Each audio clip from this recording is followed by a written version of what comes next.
King Fahad causeway. രണ്ട് രാജ്യങ്ങളെ ബന്ധിപ്പിക്കുന്ന കടലിന് കുറുകെ നിർമ്മിച്ചിട്ടുള്ള ഒരു പാലം, കിങ് ഫഹദ് കോസ്വേ. പശ്ചിമേഷ്യൻ സംഘർഷം തുടരുമ്പോൾ ഈ പാലത്തിന്റെ പ്രാധാന്യവും കൂടുകയാണ്.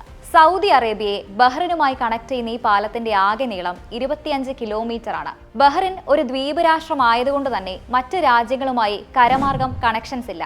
ഈ പാലം മാത്രമാണ് ബഹ്റിനെ ഒരു രാജ്യവുമായി ബന്ധിപ്പിക്കുന്നത്. 1986 പണി കഴിപ്പിച്ചിട്ടുള്ള ഈ പാലത്തിന് പ്രധാനമായും 3 സെക്ഷനുകളാണുള്ളത്. ഒന്ന്, ബഹ്റിൻ മുതൽ അൽ നാസൻ ദ്വീപ് വരെ. 2, ആർട്ടിഫിഷ്യൽ ഐലൻഡ് ആയ പാസ്പോർട്ട് ഐലൻഡ് വരെ. അവിടെ നിന്നും സൗദി ടെറിട്ടറിയിലേക്ക് കടക്കാം. ഈ പാസ്പോർട്ട് ഐലൻഡ് എന്ന് പറയുന്നത് 8 എന്ന അക്കത്തിന്റെ ആകൃതിയിലാണ്.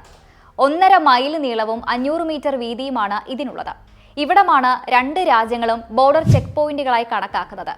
കൂടാതെ റെസ്റ്റോറന്റുകൾ, ഒബ്സർവേഷൻ ടവർ ഒക്കെ ആയിട്ട് ഇവിടെ ഒരു ടൂറിസ്റ്റ് സ്പോട്ട് കൂടെയാണ്. കടലിന്റെയും പാലത്തിന്റെയും ഇവിടെ നിന്നുള്ള പനോരമിക് വ്യൂ അത്ര മനോഹരമാണ്. പാസ്പോർട്ട് ദ്വീപ് രണ്ടായി ഡിവൈഡ് ചെയ്യാം. ഒന്ന് സൗദി അറേബ്യയുടെയും മറ്റൊന്ന് ബഹ്റിന്റെയും അധികാര പരിധിയിലാണ്. ഇറാന്റെ ആക്രമണ സാധ്യത കണക്കിലെടുത്ത് ഇന്ന് പുലർച്ചെ പാലം അടയ്ക്കുകയും പിന്നീട് പ്രവർത്തനം പുനരാരംഭിക്കുകയും ചെയ്തിട്ടുണ്ട്.